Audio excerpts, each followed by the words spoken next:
Hello everyone, welcome to our YouTube channel. तो आज हमारे मोस्ट इम्पोर्टेंट पर्यायवाची। तो पर्यायवाची आज हम देखेंगे क्योंकि पर्यायवाची हमारे एग्ज़ाम के लिए बहुत ज़्यादा इम्पोर्टेंट है। ठीक है, तो आज का फर्स्ट पर्यायवाची है सरस्वती का। ठीक है, तो सरस्वती का पर्यायवाची है वीणा पाणी, वाक, वाणी, भारती, शारदा। ठीक है, तो ये आपको याद रखने हैं। मतलब जो सरस्वती जो होती हैं वो वीणा बजाती हैं। ठीक है, वाक मतलब जो सरस्वती होती हैं, कहते हैं कि बोल जैसे मतलब आवाज़ होती है, हमारी वॉइस जो होती है, तो ये शक्ति प्रदान करती है। मतलब अगर कोई भी गायक होगा तो वो पहले सरस्वती माँ के आगे हाथ जोड़ता है, उनको नमन करता है। वाणी मतलब वाणी के लिए ये देवी हैं, भारती हैं और शारदा हैं। ठीक है, तो ये तो आप इम्पोर्टेंट है कि वीणा पाणी मतलब वीणा बजा रही हैं। वाक जो हम बोल रहे हैं, वाणी जो हमारी आवाज़ है, तो किस वजह से है? सरस्वती माँ की वजह से। ठीक है, आप ऐसे भी इसको लॉजिक से थोड़ा याद कर सकते हो। यमुना यानी कि सूर्यजा, कृष्णा, जमुना, अर्कजा और रवितन्य। आप इसको याद कर सकते हैं कि यमुना के किनारे कौन खेलते थे? कृष्ण जी। ठीक है, कहाँ? जमुना में, या जामुन खाते हुए। ठीक है, और सूर्यजा मतलब सूर्य भी उनको देखता था और रवि भी देखता था, रवि तन्य। ठीक है, तो ये आप ऐसे थोड़ा लॉजिक से याद कर सकते हो क्योंकि ज़्यादा रटने से तो ये भूल जाते हैं, कितना भी रट लो। इसको आप लॉजिक से याद करिए और बार बार लिख कर अपनी कॉपी में देखिएगा। ठीक है, नेक्स्ट है पृथ्वी। पृथ्वी का है अवनी, अचला, मही, धरा और इला। अवनी यानी कि जो पृथ्वी होती है, अचला मतलब जो चलती नहीं है, ऐसे याद कर सकते हो। मही धरा मतलब एक पहाड़ की तरह धरी है, या इस पे पहाड़ रखे रहते हैं। इला। ठीक है, थोड़ा सा अपने पास से भी आप लॉजिक लगा सकते हो। आकाश के हैं, आकाश का अगर पर्यायवाची देखेंगे तो अभ्र, फलक, दिव, शून्य, दयु और खगोल। मतलब शून्य जो है इसका बहुत ज़्यादा इम्पोर्टेंट है। शून्य आप ऐसे याद कर सकते हो ये कि ये अनंत है, ये नहीं पता कब ख़त्म होगा और कब नहीं। ठीक है, ऐसे ही जो आपका पृथ्वी का था, ये अवनी, अचला और धरा और इला, ये मैंने हाईलाइटर से कर रखे हैं, आप देख सकते हैं जो भी इम्पोर्टेंट है इसमें। ठीक है, नेक्स्ट है आपका कामदेव का। तो कामदेव के पर्यायवाची देखेंगे कुसुम, सर है, अनग है, मार और ईश्मर।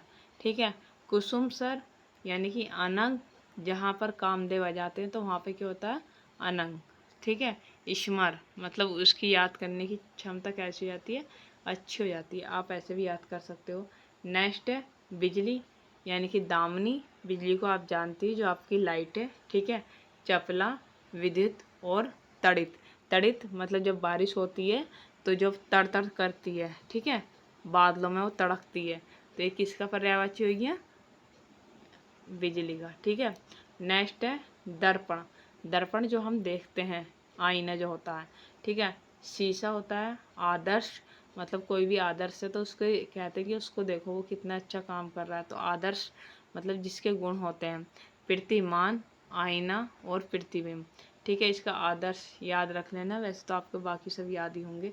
ठीक है, नेक्स्ट है ध्वज। ध्वज का बहुत ज़्यादा इम्पोर्टेंट है। झंडा है, पताका, इसमें सबसे ज़्यादा इम्पोर्टेंट है इसका पताका, निशान और एक केतु। ठीक है, और केतन जो आपका लास्ट है वो है केतन। नेक्स्ट है आपका सिंह का पर्यायवाची। सिंह मतलब शेर। ठीक है, मृगेंद्र, ये आपको याद रखना है इसका केहरी, शार्दुल, नाहर। ठीक है, नेक्स्ट देखते हैं। नेक्स्ट है आपके इंद्र के पर्यायवाची। तो इंद्र के पर्यायवाची आपके वैसे तो सभी इम्पोर्टेंट हैं, सूरपति, सचिपति, मध्वा और शक। लेकिन सचिपति और मध्वा ये बहुत ज़्यादा आपके इम्पोर्टेंट है इंद्र के पर्यायवाची। नेक्स्ट है गंगा का। गंगा मतलब जो देव नदी है, देवों की जो नदी है। भागीरथी है इसका दूसरा नाम। देवपगा मतलब जो देवों के चरणों से निकली है।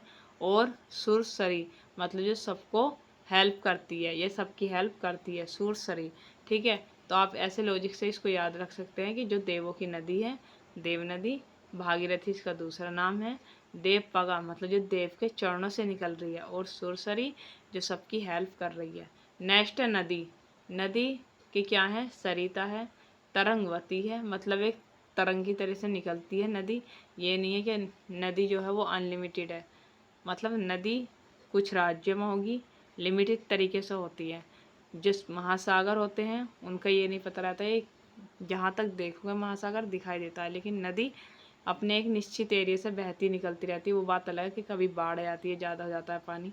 अपंगा और टटनी, तो आप ऐसे भी याद रख सकते हैं, जो नदी होती है वो तरंगवती मतलब तरंग की तरीके से निकलती है, और अपंगा मतलब जो कंट्रोल से बाहर हो जाती है।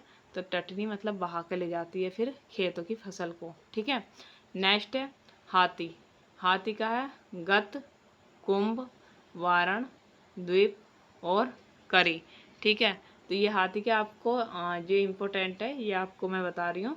मतलब जो गत मतलब चलता है आराम आराम से, जैसे कुंभ के मेले में भीड़ हो इतनी आराम से वो चलता है, आप ऐसे भी याद रख सकते हो। द्वीप यानी कि दो लोग उसको ऑर्डर देते हैं चलने का, या फिर खींचते हैं उसका रस्सा जो होता है उसको पकड़ के, ऐसे याद कर सकते हैं। वारण और करी। ठीक है, सूर्य के क्या है, सूर्य के बहुत ज़्यादा आपको इम्पोर्टेंट है कि तरणी है, आदित्य है, प्रभाकर है और मार्त दंड है। ठीक है, तो ये सूर्य के पर्यायवाची भी आपके लिए इम्पोर्टेंट है, आदित्य, प्रभाकर और तरणी। ये तीनों बहुत ज़्यादा इम्पोर्टेंट है, तो आप इनको बार बार लिख के याद करिएगा और अपनी कॉपी में नोट डाउन कर लीजिएगा। मिलते हैं नेक्स्ट टॉपिक में, जब तक के लिए थैंक यू।